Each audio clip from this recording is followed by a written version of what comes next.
Os irmãos estão felizes nessa noite? Os irmãos estão em paz nessa noite? Vamos falar da verdadeira paz nessa noite, irmãos. Convido toda a igreja para nós abrirmos no Evangelho segundo escreveu João, capítulo 16, versículo 33. Uma passagem bastante conhecida. Creio que toda a igreja já está aí bastante acostumada com essa passagem. João 16, versículo 33.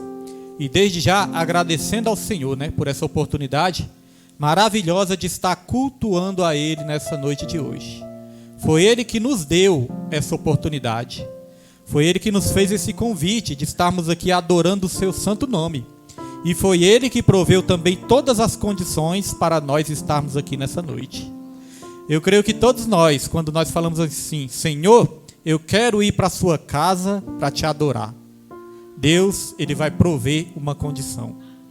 E quando nós repreendemos todo o impedimento das nossas vidas, Deus, Ele vai estar nos ajudando, irmãos, a estar na casa de oração, adorando o nome dEle. Porque realmente, muitas vezes, levante acontece nas nossas vidas. Às vezes, impedimentos se levantam contra as nossas vidas também, para a gente estar adorando ao Senhor.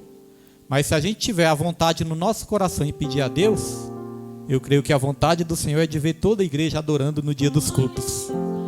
Eu tenho o costume lá em casa, desde que eu me converti, que eu comecei assim a observar que muitas vezes se levantava alguns impedimentos. Aí hoje em dia é assim, irmãos, nem meus familiares me visitam na hora do culto mais. Porque quando me visita na hora do culto, eu já convido para ir para a igreja também. Bora para a igreja também, está na hora de eu ir. Bora para a igreja? E às vezes, tem aqueles que vão, tem aqueles que não querem ir. Então aqueles que não querem ir já nem me visitam mais na hora do culto. E aqueles que vão para as suas igrejas também, já sabem, que na hora do culto a gente procura sempre estar adorando ao Senhor. É claro que pode acontecer situações que a gente não espera, situações que saem do nosso controle, Aí sim, nós vamos estar debaixo da bênção também. Mas que a gente nunca venha perder nenhuma oportunidade para estar adorando ao Senhor, porque pode ser a nossa última oportunidade. João 16, 33, a palavra do Senhor vai nos dizer: Eu lhes disse essas coisas para que em mim vocês tenham paz. Neste mundo vocês terão aflições. Contudo, tenham bom ânimo. Eu venci o mundo. Vou repetir. Eu lhes disse essas coisas para que em mim vocês tenham paz. No mundo vocês terão aflições. Olha só. No mundo nós temos aflições. Mas em Jesus nós temos paz. Aqui diz: Contudo, tenham bom ânimo, eu venci o mundo. Só até aí os irmãos já podem se sentar nessa noite, agradecendo ao Senhor sempre, com o coração grato, porque Deus, Ele vai falar aos nossos corações nesse dia de hoje. Irmãos, eu estava pedindo para Deus ali uma palavra durante a semana, porque essa semana, organizando aqui o culto, aí Deus tocou no meu coração, nós não convidamos ninguém de fora, e Deus tocou no meu coração para me trazer a palavra. E aí eu fiquei pedindo uma confirmação para Deus, fiquei pedindo uma palavra para Deus, uma confirmação. E é muito bom quando Deus confirma, porque logo no começo do culto, a palavra foi confirmada aqui através das oportunidades, na palavra inicial, nas oportunidades. Deus, Ele foi confirmando o que Ele quer trazer para a sua igreja nesse dia de hoje. Então, nessa pregação, eu quero falar sobre isso, a verdadeira paz. Pastor William, existe uma falsa paz? Existe uma falsa paz. A paz de Cristo é a verdadeira paz. A Bíblia fala que existe a paz do mundo e existe a paz de Deus. Existe a paz de Deus, existe a paz com Deus, existe a paz em Deus, mas também existe a paz do mundo. Porque Jesus Cristo, Ele falou: Eu dou a minha paz. Eu não dou como o mundo a dá. A minha paz eu vos dou. A minha paz eu vos dou. Não a paz do mundo. Não é verdade? Porque a paz do mundo, na verdade, é uma paz ilusória. É uma paz transitória, é uma paz passageira. Mas a paz de Jesus é uma paz eterna. A paz do mundo depende das condições externas. Depende do externo, a paz do mundo. Por exemplo, foi falado aqui no domingo. Quando nós estamos bem financeiramente, Aí muitas vezes nós podemos pensar que nós estamos desfrutando da verdadeira paz. Às vezes estamos bem emocionalmente, aí nós pensamos, eu estou tão feliz, estou bem emocionalmente, então eu estou em paz. Às vezes estamos com a nossa família ali abençoada, casamento, aí nós pensamos, está correndo tudo bem, então eu estou em paz. Aí eu pergunto, mas se nós estivermos sem dinheiro, se nós estivermos passando uma condição financeira difícil, e se nós não estivermos bem emocionalmente, aí a paz vai embora? Se nós não estivermos bem na família, no casamento, aí a paz vai embora? Então veja que a paz do mundo depende das condições exteriores, mas a paz de Jesus não depende das condições exteriores. A paz de Jesus depende da nossa condição interior, como que nós estamos por dentro. A paz de Jesus é algo interior. Nós podemos dizer que paz é a ausência de conflitos interiores, porque conflitos exteriores sempre vai ter. Sempre vai ter guerra, sempre vai ter briga, sempre vai ter discussões, sempre vão ter rancores, né, que nós carregamos muitas vezes nessa vida, ressentimentos, sempre vai ter situações difíceis nas nossas vidas, sempre vai ter isso, sempre teve e sempre vai ter, irmãos. Então, não depende das coisas exteriores, depende da situação que nós estamos com Deus, porque quando nós estamos bem com Deus, com Jesus, nós vamos estar bem interiormente também. É essa paz que nós temos que procurar, é essa paz que nós temos que buscar, a paz interior. Já falei isso aqui algumas vezes, e às vezes, irmãos, eu repito algumas coisas assim, porque é bom para o ensino, porque o apóstolo Paulo falou para a igreja de Filipos, né? O apóstolo Paulo falou, eu não me canso de repetir para vocês sempre as mesmas coisas, porque é segurança para vós. Ou seja, repetindo várias vezes, as pessoas vão aprender, vão memorizar as coisas de Deus. E eu já dei esse testemunho aqui algumas vezes, mas sempre tem, né, irmãos novos que podem ouvir o nosso testemunho também. Eu, quando estava no mundão, eu gostava muito de ouvir rap. Eu ainda gosto de alguns raps, mas os raps que falam de Jesus, que tem uma letra ali, né, irmãos, uma letra abençoada falando de Jesus, porque é uma maneira de evangelizar também. Porque tem uns também que é só misericórdia, né? Aí o que acontece? Eu gostava desse estilo, desse ritmo de rap. E aí no mundo tinha uma música que eu gostava muito, de um grupo bem famoso, que a missionária Neide também conhece. O grupo se chama Racionais MCs. De vez em quando a gente fazia de tudo para arrumar dinheiro, para ir para os bailes, né? Fazia de tudo, irmãos, para arrumar dinheiro. O ingresso era muito caro.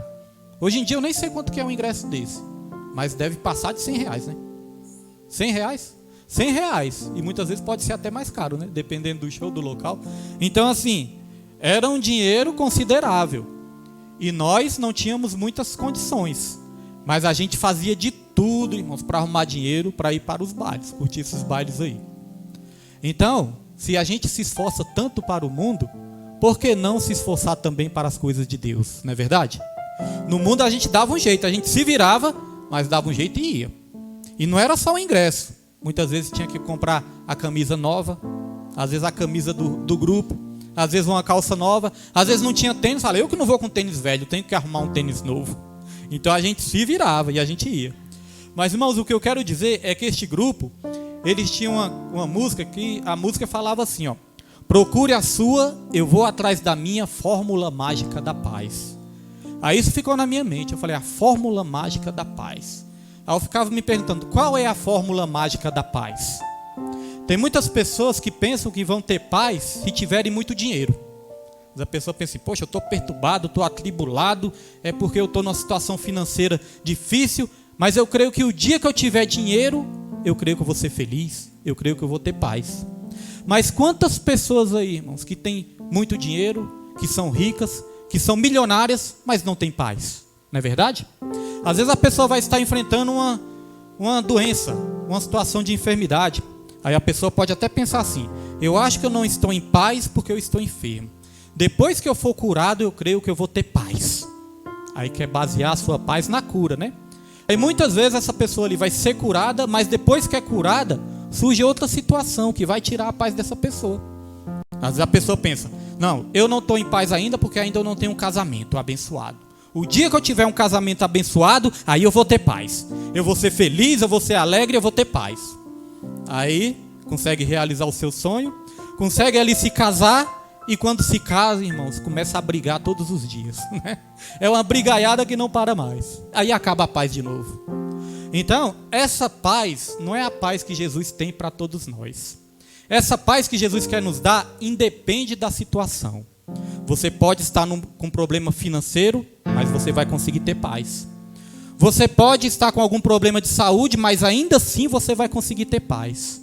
Você pode até estar com seu casamento conturbado, mas se você se apegar com Jesus, você vai conseguir ter paz apesar dos conflitos. Porque ter paz não é ausência de conflitos. Ter paz é você conseguir vencer apesar dos conflitos. Crer em Deus, confiar em Deus e seguir em frente. Esse pastor que vos fala nessa noite também, já passou por muitos momentos estreitos na minha vida, assim, irmão. Momentos que eu já cheguei a pensar assim, será que eu vou conseguir prosseguir? Será que eu vou conseguir vencer?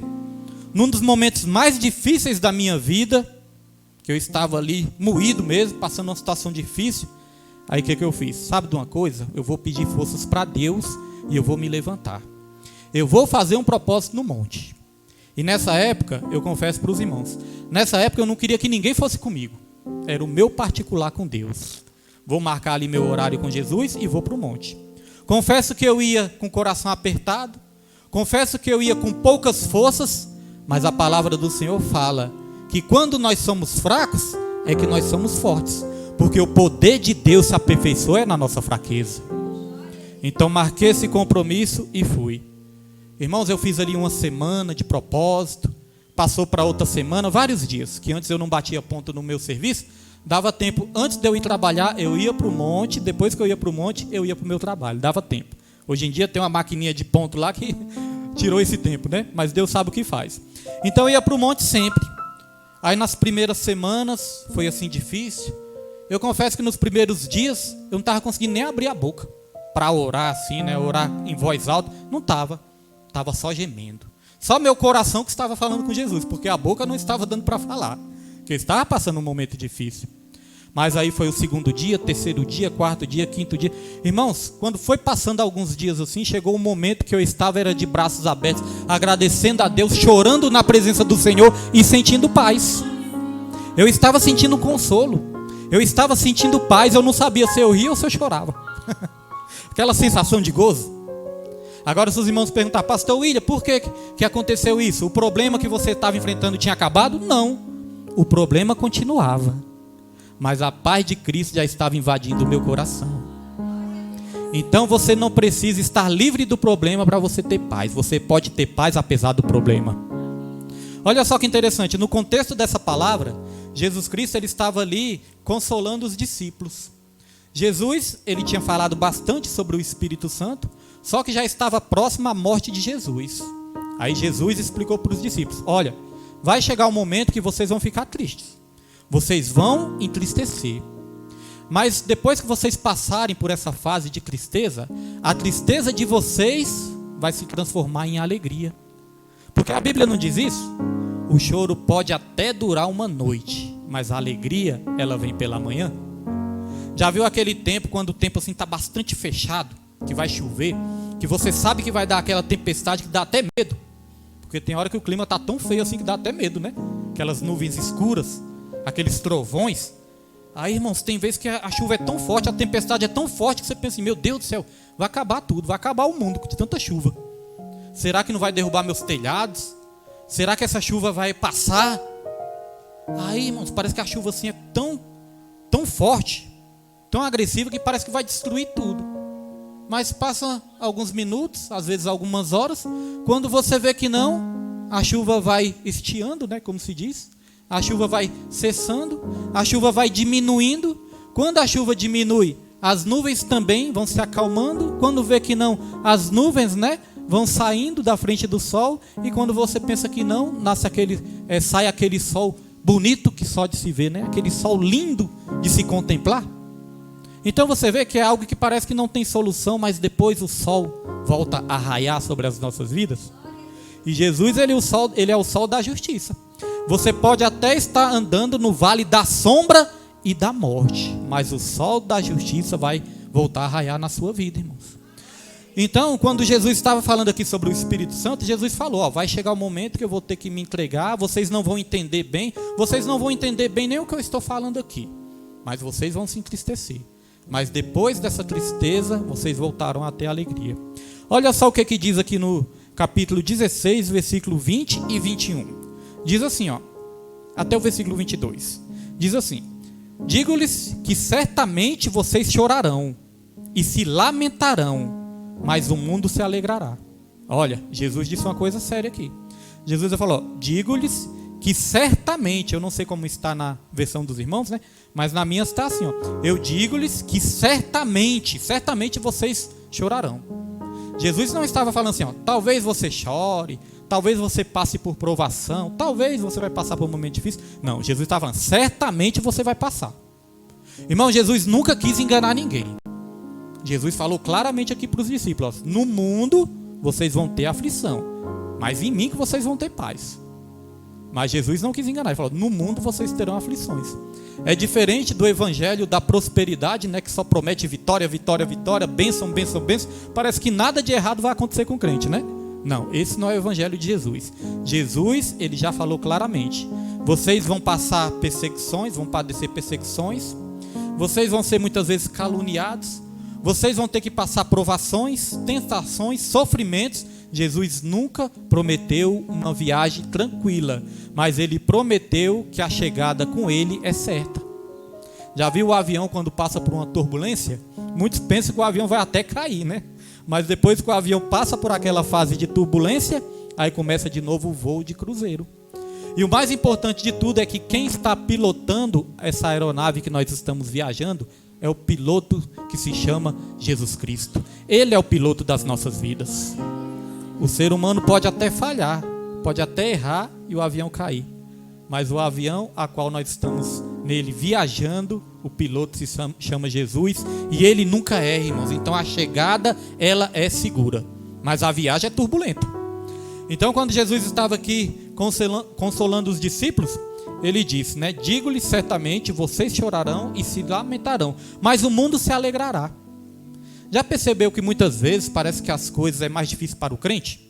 Meu Deus, estou passando aqui essa dificuldade, estou passando aqui essa provação, estou aqui me esforçando, esmurrando meu corpo todo dia para fazer a vontade do Senhor, para fugir do pecado, para viver uma vida santa, e parece que o ímpio está aí feliz, alegre, vai curtir carnaval daqui uns dias, não é verdade? O ímpio vai curtir carnaval daqui uns dias, parece estar alegre, tudo bem. E Jesus falou isso, vocês chorarão, mas o mundo vai se alegrar. Mas vai chegar um dia que tudo isso vai se inverter. O mundo vai chorar amargamente se não se arrepender, mas nós vamos nos alegrar na presença do Senhor, irmãos. Então, Jesus Cristo, ele profetizou isso e ele continuou dizendo aqui, vocês se entristecerão, mas a tristeza de vocês se transformará em alegria. Nessa parte aqui eu me lembro no primeiro milagre de Jesus, que foi o milagre da transformação da água em vinho. Porque o vinho, naquela época ali, simbolizava a alegria. O vinho não podia se acabar no casamento, né? Quando o vinho se acabava no casamento ali, era algo inadmissível. Então o vinho representava o quê? A alegria. Aí o que Jesus fez, irmãos? Jesus mandou ali juntar, só resumindo, né? Jesus mandou juntar ali várias talhas de água e ele transformou a água em vinho. É como se ele tivesse transformado ali o desânimo em alegria, porque o vinho simbolizava a alegria. Quem no casamento quer ficar bebendo água, né? Tem as festas aí, tem uns que tomam um suco, um coquetel, uma vitamina, e quem gosta do álcool vai tomar álcool, né? Mas quem é que fica só tomando água no casamento, né? Você quer ali um suquinho, uma vitaminazinha, alguma coisa. Então, naquele momento, Jesus transformou a tristeza daquela festa em alegria. É isso que Jesus faz nas nossas vidas, ele transforma a tristeza em alegria. Não sei qual a sua luta, mas Jesus, ele tem o poder de transformar essa luta em bênção para a sua vida. Porque as lutas fazem parte. Era muita pretensão nossa querer levar uma vida correndo tudo bem, nada desse errado. Não, a luta faz parte para nos forjar, para nos aperfeiçoar. Lá em Tiago vai dizer, meus irmãos, vocês têm que considerar motivo de gozo, motivo de alegria, passarem por provação. porque a provação da vossa fé produz perseverança. E a perseverança é muito importante para a gente nunca desistir nas nossas vidas. Estava dando testemunho aqui para os irmãos que quando eu comecei a buscar a Deus ali naquele monte, foi ali também que eu encontrei forças, né? Não somente ali, mas encontrei forças também nos irmãos, nos cultos, na igreja. Mas ali no monte eu fui renovando as minhas forças para prosseguir. Então já passei por momentos difíceis, irmãos, mas graças a Deus, Deus nunca me deixou parar e nunca te deixou parar também não. Porque se você está aqui hoje, foi porque Deus não te deixou desistir. Olhe para a sua vida lá atrás, de repente você está passando uma fase triste, uma fase difícil. Talvez você queria que a sua vida fosse melhor em alguma área da sua vida. Mas olhe lá para trás, com certeza você já enfrentou lutas maiores. Com certeza você já enfrentou problemas mais sérios. E Deus te deu vitória em todos. Eu gosto muito do Salmos 91, versículo 14 em diante, onde diz assim, ó: porque a mim, Jesus falando para os seus filhos, né? Deus estava falando ali para os seus filhos, falando assim, ó: porque a mim se apegou com amor, então eu o livrarei. Porque se apegou a mim com amor. Na hora do sofrimento nós temos que nos apegar a Deus. Você pensa assim num filho, né? Pensa num filho seu. Às vezes o filho seu apronta, aí vamos supor que um filho seu arrumou uma briga ali, arrumou uma confusão no meio da rua, e ali ele arrumou uma confusão com alguém ali, e esse alguém quer bater no seu filho. Quando alguém quer bater no seu filho, e seu filho vê que você está perto, seu filho vai correr para o seu lado. Vai correr para o seu lado. Vai correr onde você está e vai se agarrar em você. Vai falar: papai, não deixa me bater. Mamãe, não deixa esse menino me bater. Mas seu filho aprontou. Seu filho não merecia, né? Aí vamos supor, você vai pegar o seu filho e vai jogar ele para que o menino, outra pessoa bata nele? Você vai atirar o seu filho para que a outra pessoa bata nele? Não, menino, você aprontou, vou deixar esse outro te bater. Espero que você leve uma surra mesmo. Você não vai fazer isso. Normalmente nós não fazemos isso, né, irmão? Só se a gente tiver com muita raiva. Mas normalmente a gente não faz isso. Por quê? Porque os nossos filhos, eles se apegam em nós, né? Eles se apegam no nosso amor. Eles falam: pai, me proteja, mãe, me proteja.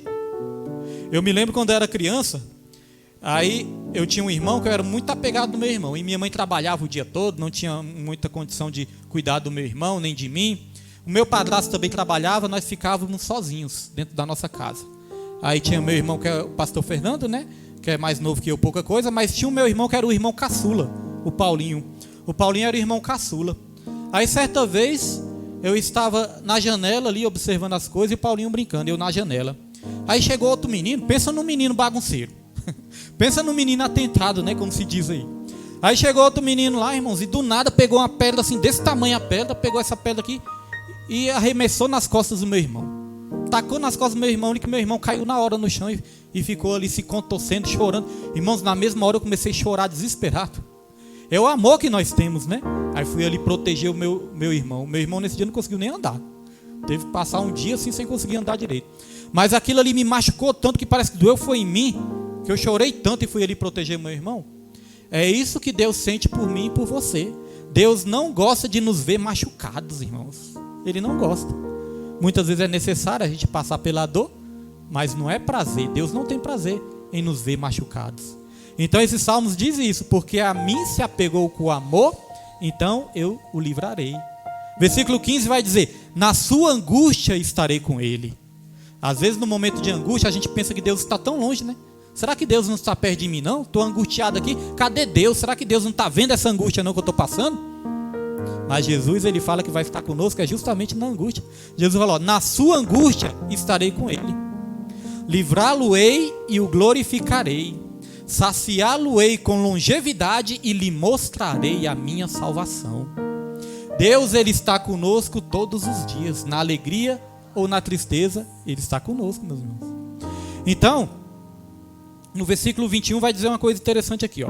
A mulher que está, capítulo 16, versículo 21, diz assim, ó: a mulher que está dando à luz sente dores, porque chegou a sua hora. Mas quando o bebê nasce, ela esquece a angústia por causa da alegria de ter vindo ao mundo. Assim acontece com vocês. Agora é hora de tristeza para vocês, Mas eu os verei outra vez e vocês se alegrarão e ninguém lhes tirará essa alegria. Isso é forte, né? Eu voltarei outra vez e vocês se alegrarão e ninguém vai ser capaz de tirar essa alegria. Talvez você pense: pastor, a situação financeira está tirando minha alegria. Pastor, problema de saúde emocional, espiritual. Pastor, o casamento, a família está tirando minha alegria.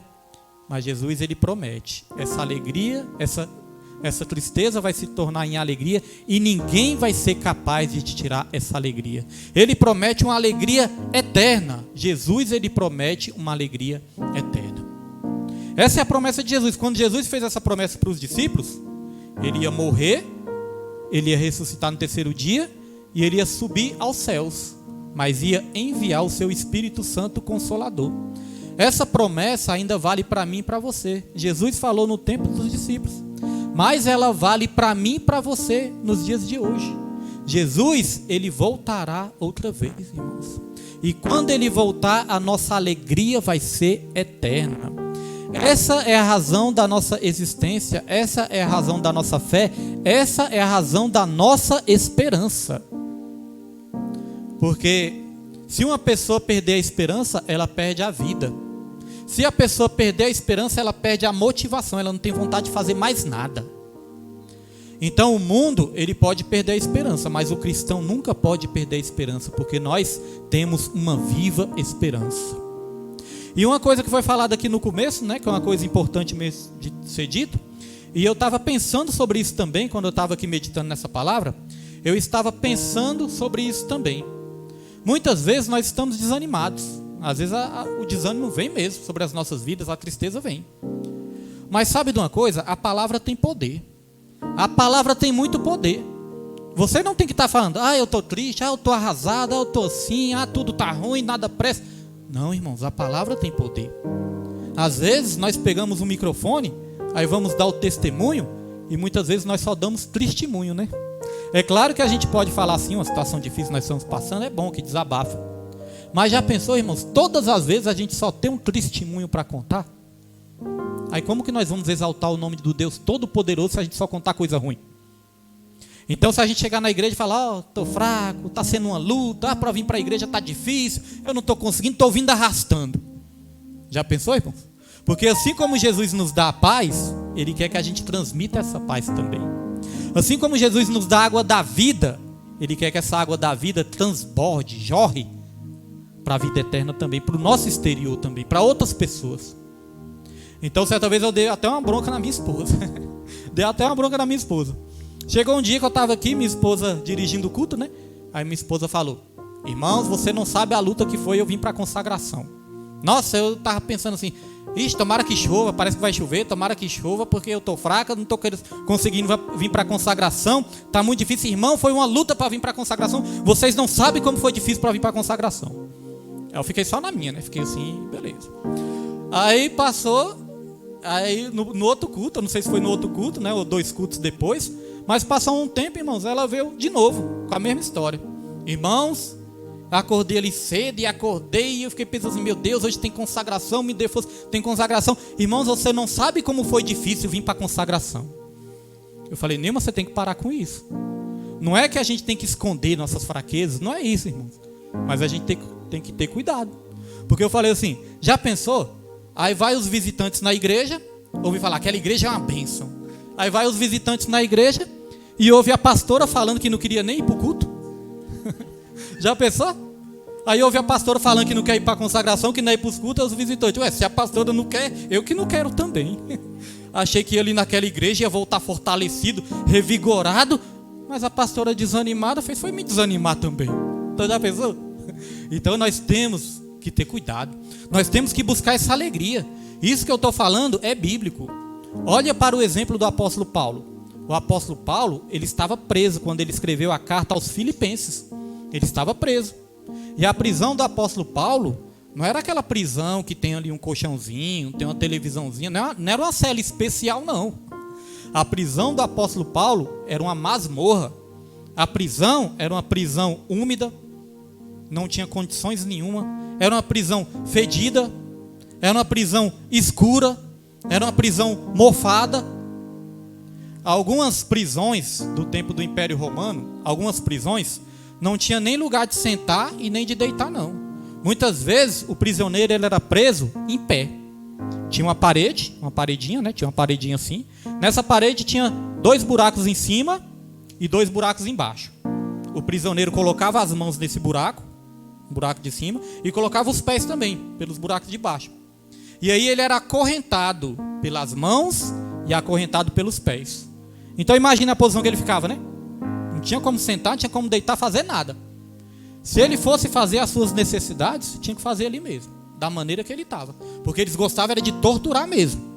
O Império Romano, né, gostava até de matar crucificado, agora imagina. O apóstolo Paulo muitas vezes, irmãos, estava enfrentando essas prisões. Então chegou um dia que ele estava preso em Roma.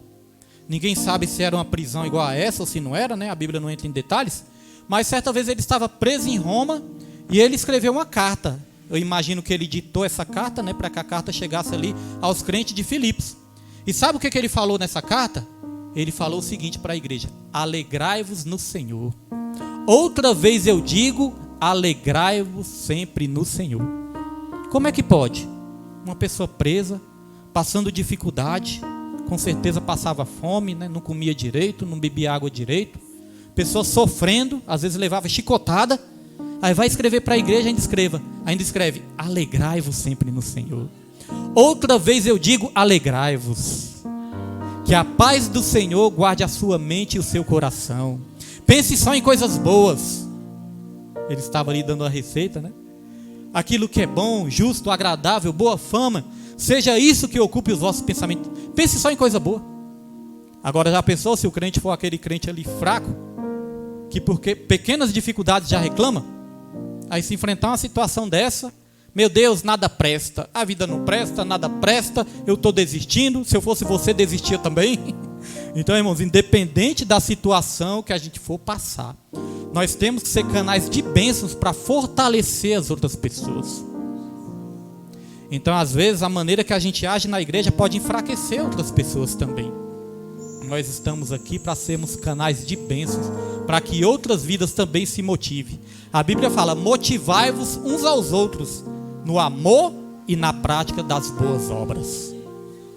Então às vezes eu vejo os irmãos falando isso, já vi a missionária Raimunda, outros irmãos assim também falando, né? Fala, não, eu posso até estar enfrentando alguma dificuldade lá em casa, mas quando eu chego na igreja eu quero estar sorrindo, eu quero estar alegrando, eu quero estar motivando os meus irmãos, e isso contagia. Isso contagia. Só que isso vai te dar força também. Não contagia só o seu próximo, contagia você também. Certa vez eu estava ali do meu trabalho, aí eu fiz o meu serviço na parte da manhã. Aí quando foi a parte da tarde, choveu, e quando chove, né, o serviço que eu faço ali, quando chove, a gente fica ali, a gente não trabalha na chuva não. Então choveu, e nesse dia eu estava assim meio fraco, eu estava me sentindo meio cansado, eu estava com uma moleza no corpo, eu acho que até essas viroses que às vezes dá aí, né, eu estava com uma moleza no corpo ali, eu estava bastante cansado, e eu estava deitado ali no carro, né, inclinei o banco e deitei. Aí eu fiquei pensando assim comigo, falei, tomara que meu chefe não manda eu fazer nada, agora eu vou descansar, eu vou dormir o resto da tarde, até da hora de eu bater o ponto. Falei, tomara que meu chefe não me chame para nada. Aí a gente pensa, né? Deus, que meu chefe não me chame para nada. Mas parece que às vezes, né, irmãos, Deus não responde aquilo que a gente quer. Aí eu falei, tomara que meu chefe não me chame para nada. Passou um pouquinho, o chefe gritou de longe, William. Eu falei, ixi, quando fala assim, ô William, já do jeito assim mais agradável, né? Ô William, quando fala assim, você é o cara. Aí ele falou, ô William. Eu falei, meu Deus do céu. Eu falei, sim, Deus amado. Rapaz, vai ali fazer uma missão para nós. Vai ali fazer esse serviço na Asa Norte lá e tudo. Nós contamos com você, vai lá e faz esse serviço para nós. Aí eu podia falar assim pro meu chefe, ixi, eu não estou aguentando não, chefe, estou doente, não estou aguentando, eu não aguento, estou sem força. Mas quando ele falou, vai lá fazer esse serviço para nós, eu falei, agora, eu dei um pulo, irmãos, do carro e falei, agora, chefe, tamo aí, tamo junto. Só que eu falei isso, né, de blefe, de boca para fora. Eu falei, agora, chefe, tamo aí, tamo junto. Igual se eu estivesse cheio das forças. Mas, irmãos, quando eu falei isso, que eu me coloquei de pé, eu senti as minhas forças voltando. Aquilo que sai da nossa boca, irmãos, é importante. Então, às vezes o crente fala, o crente galinha da Angola, já viu o crente galinha da Angola? Tô fraco, tô fraco, tô fraco, tô fraco. Aí fica fraco mesmo, né? Aí fica fraco mesmo. A Bíblia fala assim, ó, assim como imagina a sua alma, assim ela é. Assim como imagina a sua alma, assim ela é. Então nós temos que profetizar nas nossas vidas, irmãos. Isso nos fortalece. Aquilo que sai das nossas bocas nos fortalece. Então isso é muito importante para a igreja. Jesus, ele promete essa paz. E essa paz ele nos dá em meio à guerra. Então eu quero só citar o exemplo de Pedro aqui para os irmãos entenderem uma coisa. Muitas vezes, por que nós estamos fracos? Muitas vezes, por que nós estamos em dúvidas? Por que muitas vezes nós estamos pensando até em desistir? Porque, irmãos, muitas vezes nós estamos olhando para o natural. Olha só para o exemplo de Pedro. Pedro vai dizer que Pedro, ele estava ali num barquinho, ele e outros discípulos, e esse barquinho estava enfrentando ali uma grande tempestade. Vento, o mar estava bastante agitado, o vento ali estava quase tombando o barquinho de Pedro. Mas aí vai dizer que Jesus apareceu. Quando Jesus apareceu, ele apareceu andando sobre as águas. Eles acharam até que Jesus era um fantasma. Falou, é um fantasma? Jesus falou, não, sou eu. Quando falou, sou eu, aí Pedro reconheceu, porque as ovelhas reconhecem a voz do pastor. Aí Pedro reconheceu que era Jesus, aí Pedro falou, mestre, se é o Senhor mesmo, deixe eu andar sobre as águas. Me permita andar sobre as águas. Aí Jesus falou, então venha Pedro. E Pedro começou a andar sobre as águas. Por que Pedro andou sobre as águas? Porque Pedro começou a contemplar o sobrenatural. Pedro, quando viu Jesus andando sobre as águas, ele estava contemplando o sobrenatural. Ele não estava olhando para o natural, ele estava olhando para o sobrenatural. E aí Pedro teve fé o suficiente para andar sobre as águas. Mas aí a Bíblia vai dizer que chegou o momento que Pedro tirou os olhos de Jesus e começou a olhar para o vento. Começou a olhar para o mar agitado. E quando ele olhou para o vento, quando ele olhou para o mar agitado, o que aconteceu? Começou a afundar. Por quê? Porque ele tirou os olhos do sobrenatural e começou a olhar para o natural. Às vezes é por isso que nós estamos assim, fracos e cheios de dúvidas. Às vezes é porque não estamos olhando para Jesus, só estamos olhando para os problemas, para as tempestades. E aí eu venho aprendendo isso na minha vida.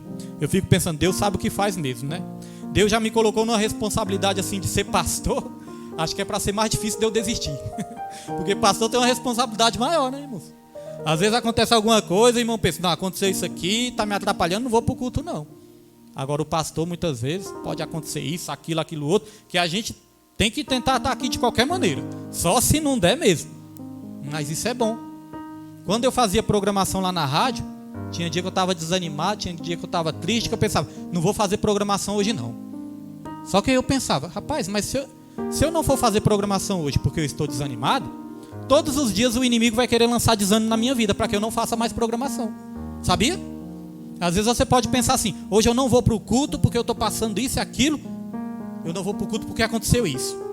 Então quando você deixa de ir para o culto porque aconteceu alguma coisa, pode ter certeza que o diabo sempre vai trabalhar naquela situação para que você não vá mais nunca. Pastor, toda vez que eu estou indo para o culto, chegar alguém em casa eu não vou mais. É porque o inimigo já está querendo usar essa situação para te tirar do culto, da casa de oração. Então nós temos, irmãos, que lutar contra essas coisas. Porque o inimigo muitas vezes ele vai lançar as armadilhas dele para nos tirar da presença do Senhor. O inimigo não quer que a gente esteja no lugar melhor. Às vezes nós estamos até no lugar bom, mas o inimigo muitas vezes nos deixa no lugar bom para nos tirar do melhor. Às vezes estamos ali com os amigos, com os familiares, é uma bênção. E sempre que possível é bênção mesmo. Aí é bom, fala, não, mas aqui é muito bom. Só que Deus, ele quer te dar o melhor, meus irmãos. Então, essa paz que Jesus quer nos dar, está disponível a todos nós. Essa paz, Jesus Cristo, ele nos dá através do Espírito Santo de Deus. Então, a importância de nós sermos cheios do Espírito. Ser cheio do Espírito é ter a consciência que Jesus sempre está conosco. O mundo, muitas vezes, o argumento do mundo é que quando um governante, chega ao poder, o governante fala, agora eu vou lutar pela paz. Agora eu vou lutar pela paz. Aí começa a se armar até os dentes, arma os seus exércitos. Agora eu vou lutar pela paz. E muitas vezes entra em guerra. Entra em guerra a pretexto de querer trazer a paz. E em guerra você sabe, morre um, morre outro, morre vários em guerra. Então a paz que o mundo pensa é uma paz que vai ser tomada pelo poder. E não é assim. A paz que nós precisamos não está no lugar. A paz que nós precisamos não depende de um lugar. A paz que nós precisamos depende de alguém. E esse alguém é Jesus. Todo governante fala: eu quero trazer paz para o meu país, eu quero trazer paz para o meu povo, mas só vivem brigando. Sabe por quê? O governante que é um governante ímpio, eles não têm o príncipe da paz. Não tem como ter paz sem o príncipe da paz. Só é possível ter paz através do príncipe da paz. E o príncipe da paz, ele é Jesus Cristo, nosso Senhor, irmãos. A paz que nós precisamos só encontramos nele. Então que não venhamos olhar para a situação. Chegou certa vez também na minha vida que eu estava sofrendo tanto, passando uma situação tão difícil na minha vida, um pouco antes de me converter, estava numa tristeza tão grande, que eu pensei assim: eu acho que eu preciso viajar. Aí eu pensei, né, irmãos, eu acho que eu preciso viajar. Acho que depois que eu viajar, eu vou encontrar essa paz, eu vou lá para a Bahia. Eu falei para minha esposa: Nilma, nas minhas férias eu vou lá para a Bahia. Porque se eu vou lá para a Bahia, eu vou me alegrar, eu vou ficar feliz, vou lá para a Bahia. Aí achava que a falta de paz estava no lugar que eu estava aqui em Brasília, vou lá para a Bahia, lá vou me divertir. Irmãos, quando chegou lá na Bahia, aí no tempo eu bebi ainda, chegou lá na Bahia, foi o tempo que eu mais bebi. Cheguei lá, me afundei na cachaça, me afundei nas bebidas, e aí comecei a ficar mais atribulado ainda. Comecei a ficar atribulado, comecei a ficar nervoso, e aí brigava com o irmão da Nilma, brigava com o outro irmão da Nilma, aí vinha a irmã também, brigava com a irmã, brigava com todo mundo. Só quem não brigava comigo era a minha sogra, né? A Neide também, a Neide não era muito brigada, não. A Neide também.